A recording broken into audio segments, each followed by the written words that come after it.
Welcome to the world of science fiction, where extraordinary stories come to life. If you've subscribed for more stories, enjoy the ride now. Ambassador Lyra Keth'valan had negotiated treaties with gas cloud intelligences, mediated disputes between hive mind collectives, and once spent 3 weeks translating the philosophical poetry of sentient crystals. None of these experiences had prepared her for the diplomatic complexity of explaining to a 6-year-old human why she had silver hair that glowed in the dark. "Are you a nightlight person?" Emma Torres asked, standing in the doorway of her father's quarters with the fearless curiosity that seemed to be standard equipment for small humans. "Because that would be super useful.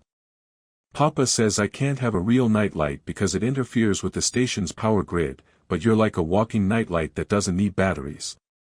Lyra looked down at the child, then at Dr. Benjamin Torres, who was attempting to conduct a diplomatic briefing while simultaneously untangling what appeared to be a small robotic toy from Emma's hair.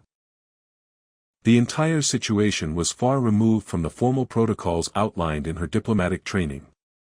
"Emma, sweetheart, Ambassador Keth'valan is here on important business," Ben said patiently, working to free the toy without pulling Emma's hair.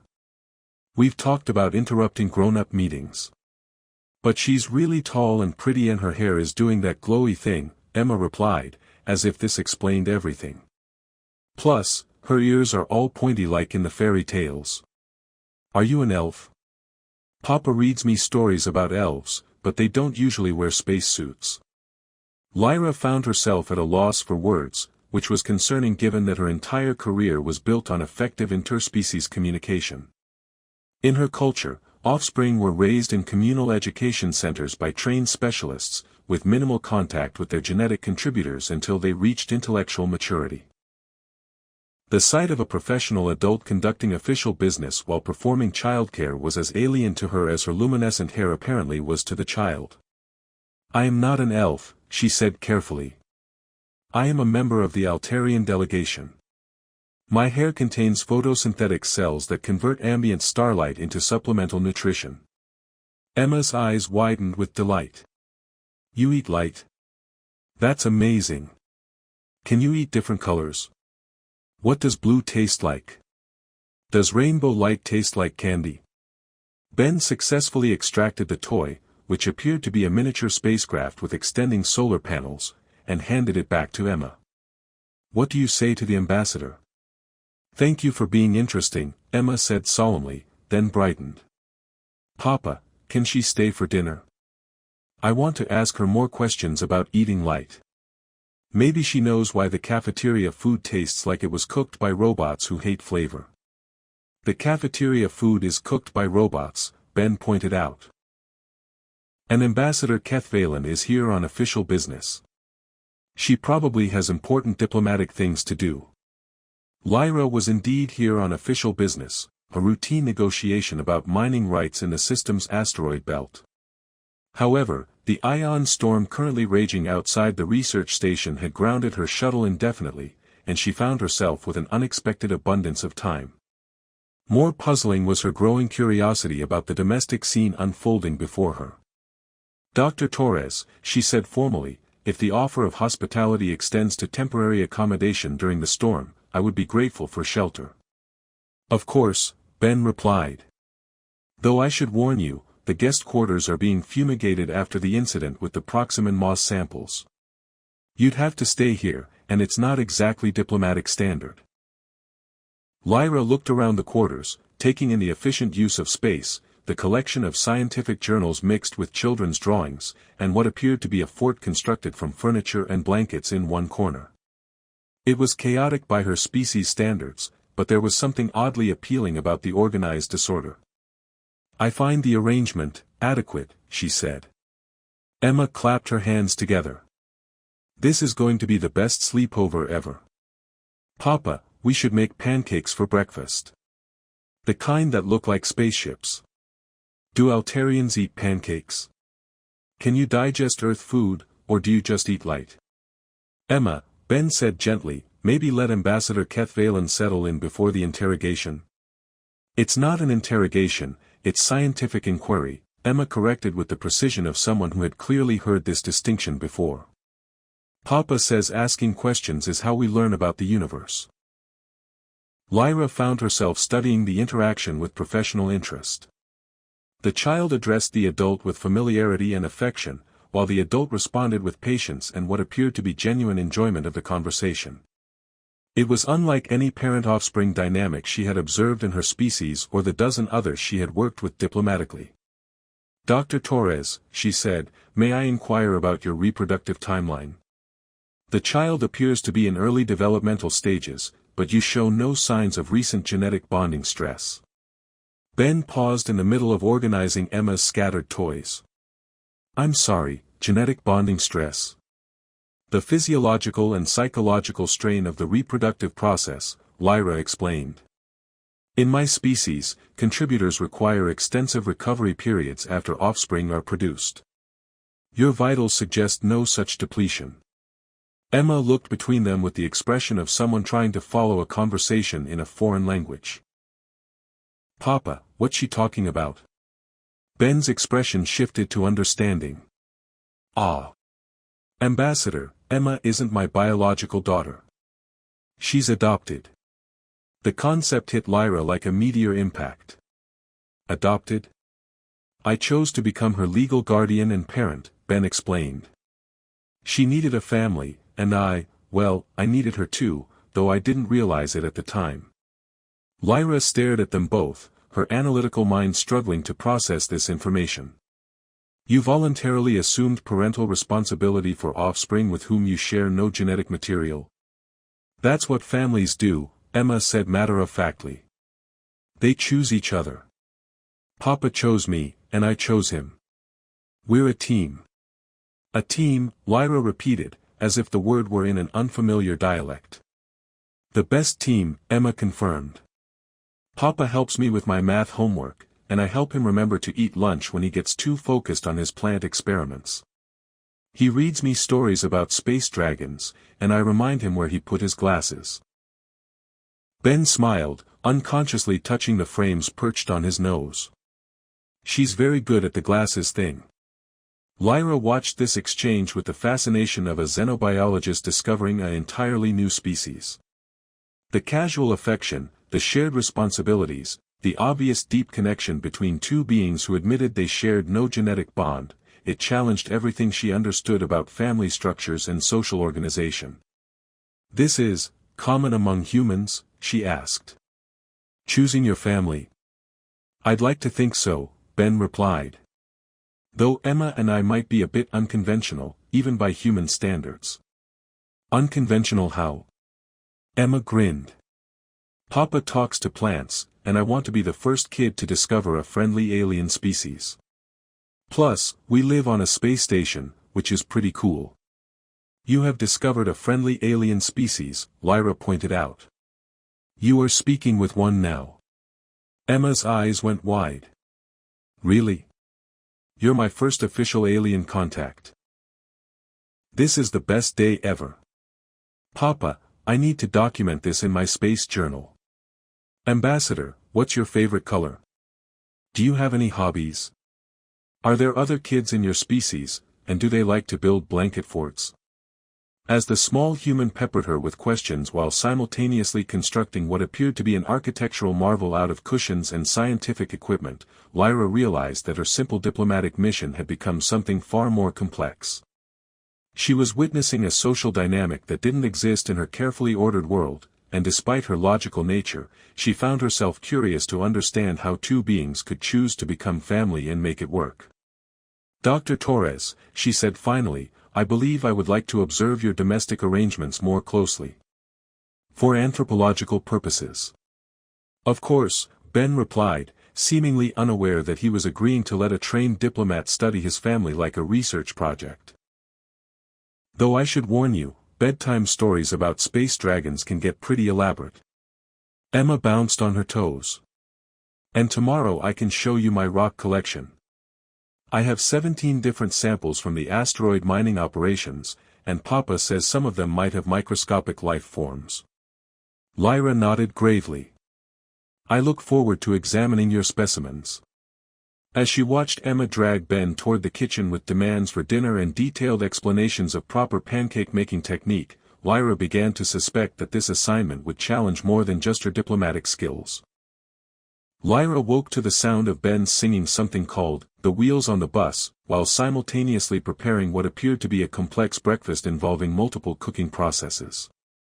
Through her enhanced hearing, she could detect Emma's giggled corrections to the lyrics, particularly regarding whether space buses had wheels or anti-grav propulsion systems.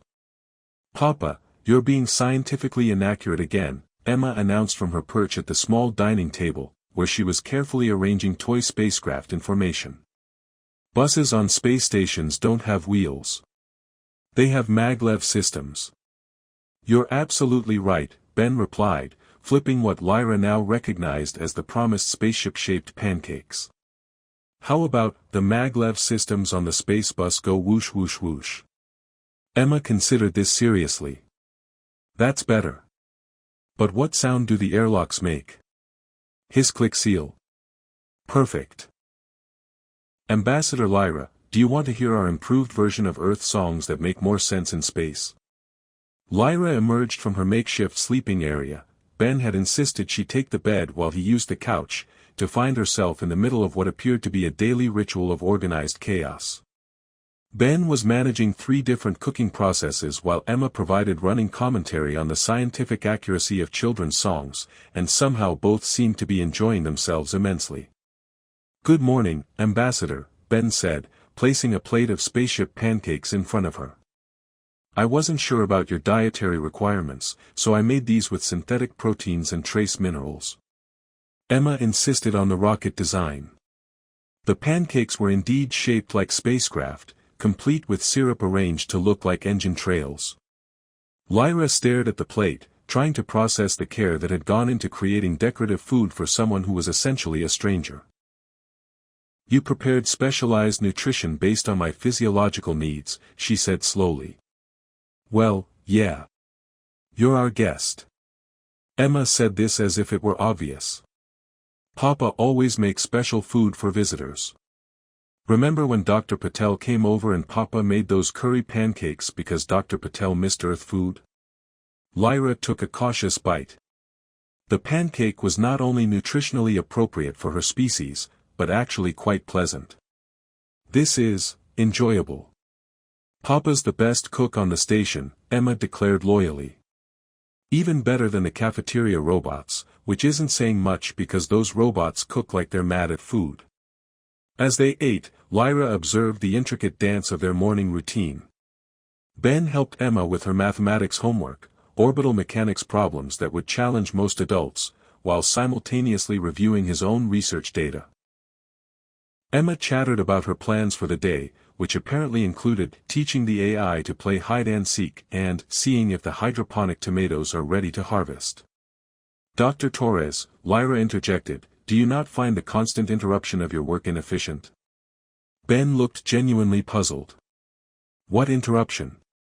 "The child requires continuous attention, supervision, and interaction. This must significantly impact your research productivity." Emma looked up from her math problems with a frown. "I'm not an interruption. I'm Papa's research assistant." "You are." "She is," Ben confirmed. "Emma has an excellent eye for detail and asks questions I might not think of. Last month, she noticed that the Proximan moss samples were exhibiting unusual growth patterns, which led to a breakthrough in our understanding of their reproductive cycle. I asked why some of the moss looked grumpy," Emma added proudly. "And Papa realized that grumpy moss was actually trying to communicate with other moss using chemical signals." Lyra found herself studying this exchange with growing fascination.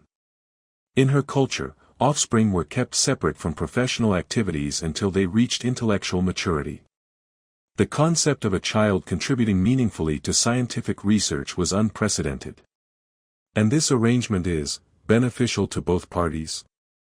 "The best partnerships usually are," Ben said, ruffling Emma's hair. "She keeps me from getting too focused on the trees to see the forest, and I help her channel her curiosity into structured learning." The day continued with revelations that challenged Lyra's understanding of optimal child development. She watched Ben patiently answer Emma's questions about stellar formation while teaching her to properly calibrate scientific instruments. Emma, in turn, helped organize Ben's research samples and reminded him to take breaks for meals and hydration. But it was during Emma's afternoon rest period that Lyra witnessed something that completely undermined her analytical framework. "Why do you read to her?" she asked, watching Ben settle into a chair beside Emma's bed with a worn book about dragons who lived in nebulae. "She likes stories," Ben replied simply. "They help her imagination develop, and they're a good way to wind down after learning all day. But she is capable of reading independently. I observed her literacy skills during the mathematics session." "Sure, but this is special time. Just her and me and whatever adventure we're sharing that day." Ben opened the book, and Emma immediately snuggled closer to him. "Besides, I like the stories too." Lyra watched as Ben read about brave dragons who protected space stations from meteor storms, using different voices for different characters and pausing to let Emma ask questions about the scientific plausibility of fire breathing in zero-atmosphere environments. The child's obvious contentment, the adult's patient attention, the shared enjoyment of a simple activity, it was unlike anything in her experience. "Papa," Emma said sleepily as the story concluded, "do you think real dragons might live in gas giants? The atmospheric pressure and chemical composition could support flame production through methane ignition." "That's an excellent hypothesis," Ben replied seriously. "Maybe we should design an expedition to test it when you're older." "Promise?" "Promise." As Emma drifted off to sleep, still holding Ben's hand, Lyra found herself grappling with concepts her species had never developed. The obvious love between the human and child wasn't based on genetic optimization, social obligation, or resource exchange. It simply existed, growing stronger through daily choices to prioritize each other's well-being. "Dr. Torres," she said quietly as they moved to the living area, "in my culture, offspring are raised by trained specialists in optimal environments designed to maximize their developmental potential.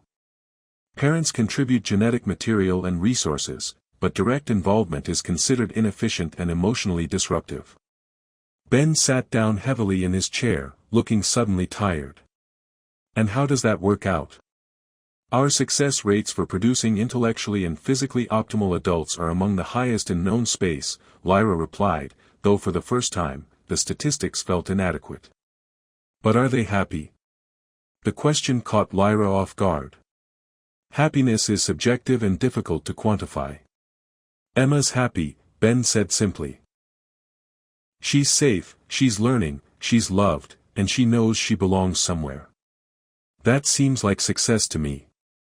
Lyra looked toward the sleeping area where Emma was curled up with a stuffed animal that appeared to be modeled after some sort of space creature.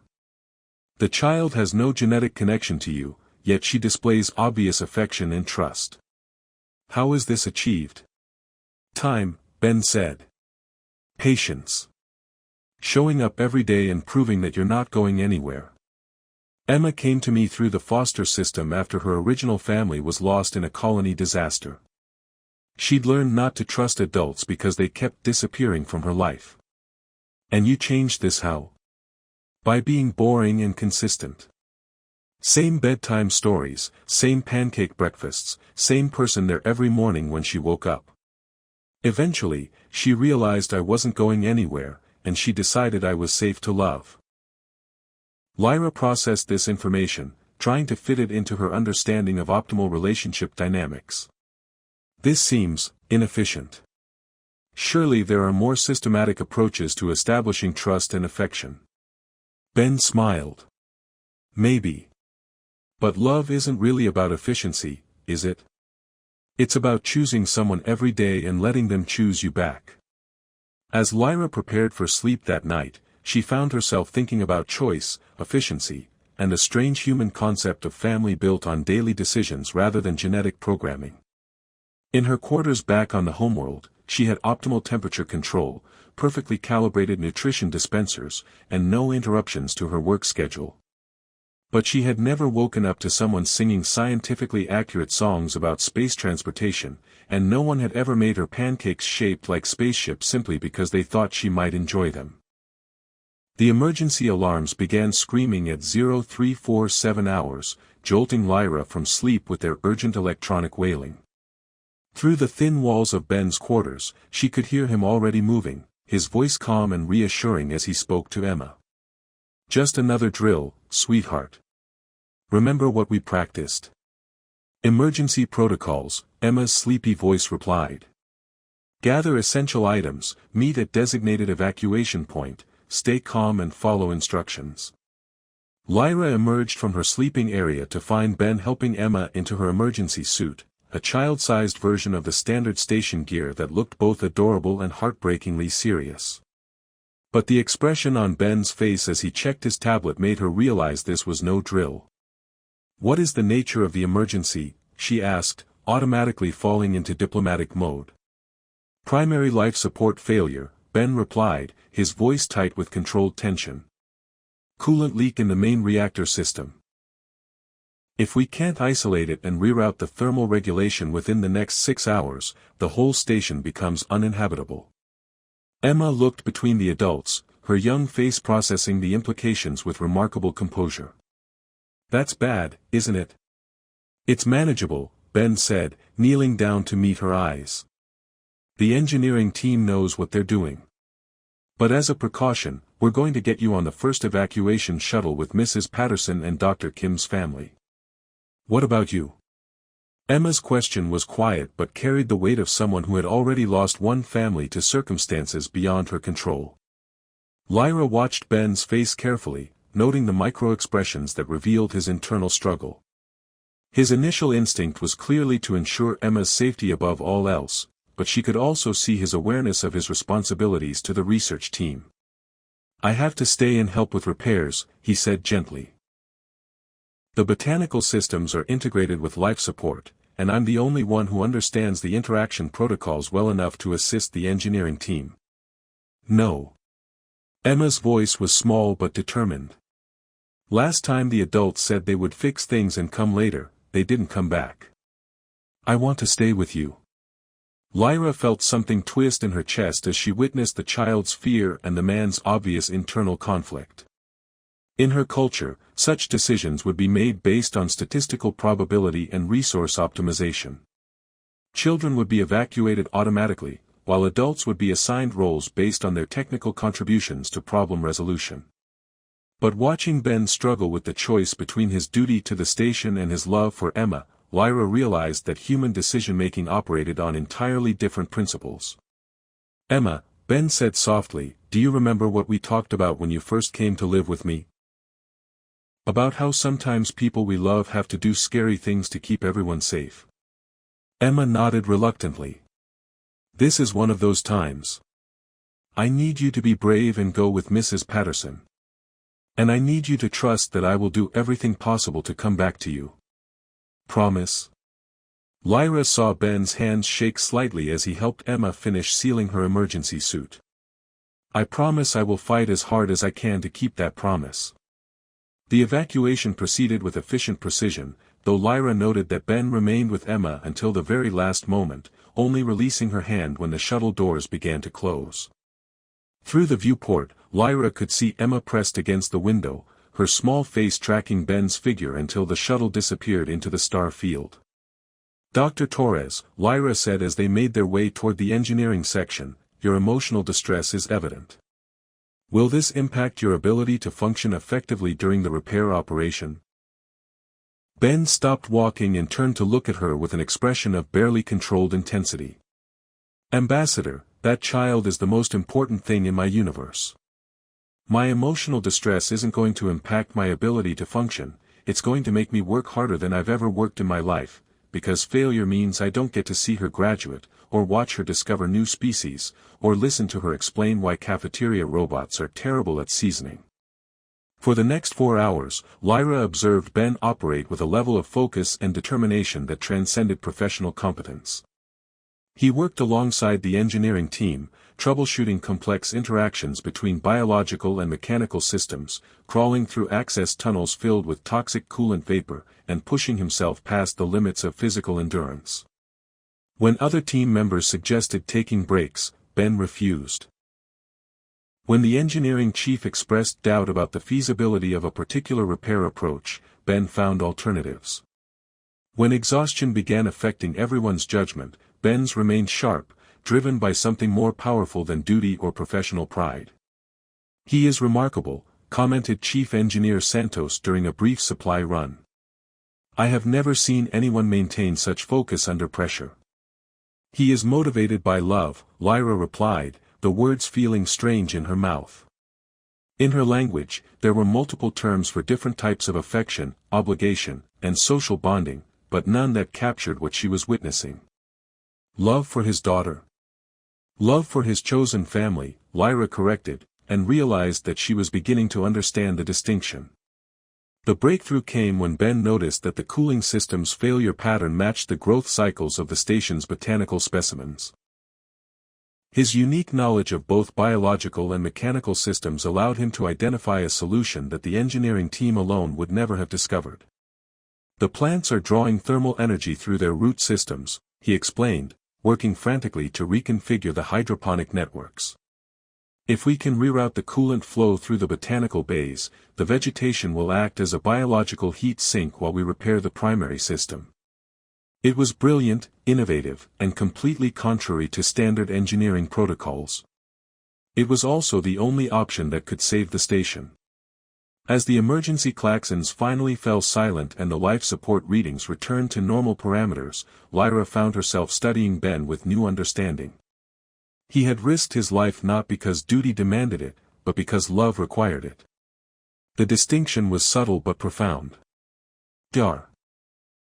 Torres," she said as they made their way to the communication center to contact the evacuation shuttles, "in my observation, your decision-making process prioritizes the child's well-being above optimal resource allocation." "Yes," Ben replied without hesitation. "This is inefficient by standard logical parameters." "Probably. Yet it appears to produce superior outcomes in crisis situations." Ben paused at the communication terminal, his hands hovering over the controls that would bring Emma home. "Ambassador, efficiency isn't the point. Love isn't about finding the most logical solution. It's about being willing to do impossible things for the people who matter most." When Emma's face appeared on the communication screen, her relief was so overwhelming that even Lyra felt an unexpected emotional response. The child's first words weren't about her own safety or comfort, but a rapid-fire inquiry about Ben's well-being and the status of his various research projects. "Papa, are you okay? Did you remember to eat lunch? Are the tomatoes still growing? Mrs. Patterson says you saved the whole station, but I told her you save things all the time because that's what papas do." Ben laughed, and Lyra realized it was the first time she had heard him express genuine joy since the crisis began. "I'm fine, sweetheart. And yes, the tomatoes are still growing. They actually helped save the station." "Really? That's amazing. I can't wait to hear the whole story. Are you coming to get us now?" "The shuttle is already on its way," Ben confirmed. "You'll be home in 2 hours." As they waited for the evacuation shuttles to return, Lyra found herself grappling with concepts that her rational mind struggled to categorize. She had observed behavior that was simultaneously illogical and optimal, inefficient and effective, based on emotional attachment rather than strategic thinking, yet producing superior outcomes to purely rational approaches. "Dar. Torres," she said finally, "I am beginning to suspect that my species may have overlooked something fundamental in our approach to family structures." Ben smiled. "What's that?" "The possibility that love is not a weakness to be managed, but a strength to be cultivated." When Emma's shuttle docked and she came running down the corridor to launch herself into Ben's arms, Lyra witnessed something that no amount of diplomatic training had prepared her for: pure joy, unfiltered by social protocols or strategic considerations. The reunion was emotional, chaotic, and completely unburdened by concerns about efficiency or optimal resource allocation. And for the first time in her life, Lyra found herself wondering what it would feel like to be chosen by someone who would risk everything to keep their promises to her. The celebration dinner that evening was unlike any diplomatic function Lyra had ever attended. Emma had insisted on cooking, which involved Ben supervising while she carefully measured ingredients and provided running commentary on the molecular chemistry of flavor combinations. The menu consisted of victory pasta, with synthetic proteins arranged to look like tiny spacecraft, bread rolls shaped like asteroids, and a dessert that Emma proudly announced was chocolate cake for heroes. Papa saved the whole station, Emma declared for approximately the 15th time since returning from evacuation, but the tomatoes helped, which means we're all heroes. Even the plants. Ben laughed, his exhaustion from the crisis finally showing now that Emma was safely home. I think the tomatoes deserve most of the credit. I just figured out how to ask them for help. Lyra watched this domestic scene with the analytical fascination of someone discovering an entirely new form of social organization. The obvious love between Ben and Emma transcended anything in her experience, but more puzzling was her own growing desire to somehow become part of what she was witnessing. Ambassador, Emma said suddenly, you've been really quiet. Are you okay? Papa says sometimes people get quiet when they're thinking about important things. I am processing observations, Lyra replied carefully. What kind of observations? Lyra hesitated, unsure how to explain her confusion to a 6-year-old. I am attempting to understand the dynamics of your family structure. In my culture, relationships are established through formal agreements and maintained through resource exchange. But your bond appears to operate on different principles. Emma considered this with the seriousness of someone much older. Papa, what's she talking about? Ben set down his fork and looked at Lyra thoughtfully. I think Ambassador Keth'valan is trying to understand how we can be family without being related by blood or formal contracts. Oh, that's easy, Emma said cheerfully. You just choose each other every day and mean it. Choose each other how? Emma started counting on her fingers. Like, Papa chooses to make me breakfast even when he's tired. And I choose to help him remember where he put his research notes even when I'd rather play games. And when one of us is scared or sad, the other one chooses to stay and help instead of going away. Lyra found herself leaning forward, fascinated by this child's simple explanation of complex emotional dynamics. And this creates familial bonds. It creates love, Emma said matter-of-factly. And love makes family. Papa didn't have to adopt me, and I didn't have to trust him, but we both chose to try, and now we're stuck with each other forever. Stuck. Lyra repeated. Ben grinned. She means we're committed to each other. Emma likes dramatic language. I learned it from your research papers, Emma retorted. You use very dramatic words when you describe plant behavior. Aggressive cellular proliferation and competitive resource acquisition strategies. As they finished dinner, Lyra found herself studying the easy interaction between father and daughter with something approaching longing. When Emma yawned and leaned against Ben's shoulder, he automatically adjusted to support her weight while continuing their conversation. When she asked for just one more story before bed, he agreed with patient amusement rather than irritation. May I observe the bedtime ritual? Lyra asked, then added quickly, for anthropological purposes. Emma brightened. You can help choose the story. Papa has all the best books about space dragons and quantum adventures. The bedtime routine revealed another layer of their relationship that Lyra hadn't previously understood. As Ben read a story about brave explorers who discovered friendly aliens in distant nebulae, Emma interrupted with scientific questions and corrections, but also with casual physical affection, holding his hand, adjusting his reading position, occasionally commenting on his dramatic voices for different characters. Papa, Emma said sleepily as the story concluded, do you think there are real families like ours on other planets? Chosen families? Ben glanced at Lyra, who was taking notes on her tablet with the intensity of someone documenting a new species. I think love is probably universal, sweetheart.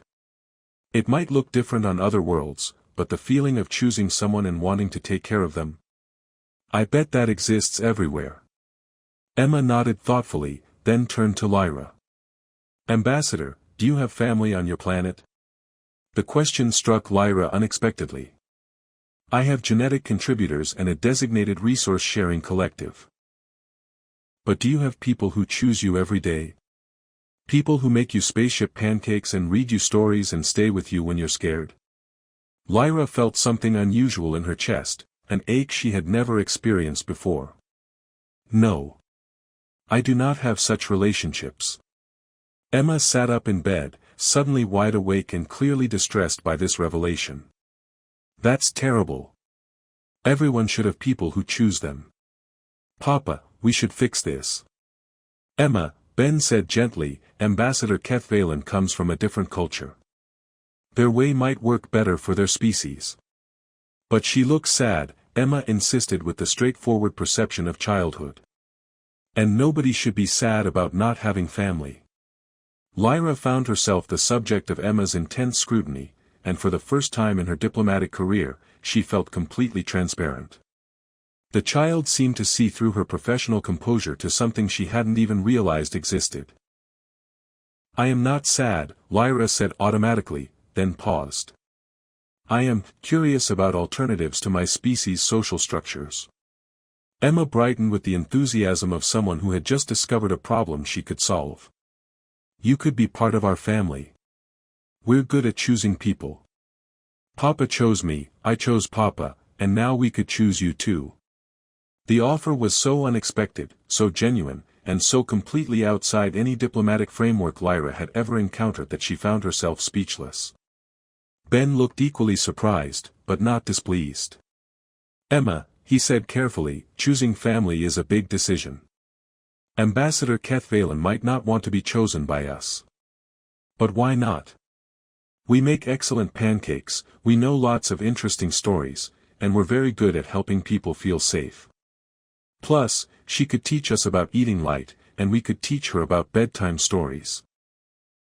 Lyra looked at these two humans who had somehow become the center of her universe in the span of a few days, and realized that something fundamental had shifted in her understanding of relationships, purpose, and belonging. The offer is appealing, she said slowly. But I do not understand the parameters. How does one join an established family unit? Emma clapped her hands together. You just decide you want to belong with us, and we decide we want you to belong with us, and then your family. It's like signing a treaty, except with feelings instead of documents. A treaty with feelings, Lyra repeated, the concept both foreign and oddly compelling. Ben smiled. Emma, I think you've just invented emotional diplomacy. Over the following hour, as Emma finally settled into sleep and Ben prepared for his own rest, Lyra found herself grappling with a choice she had never expected to face. Her original mission was complete, the mining rights negotiation could be finalized remotely. She could return to her homeworld, submit her report, and resume her normal diplomatic duties. But normal had lost its appeal somewhere between spaceship pancakes and bedtime stories about quantum dragons. Dr. Torres, she said quietly as they settled in the living area, I would like to make a formal request.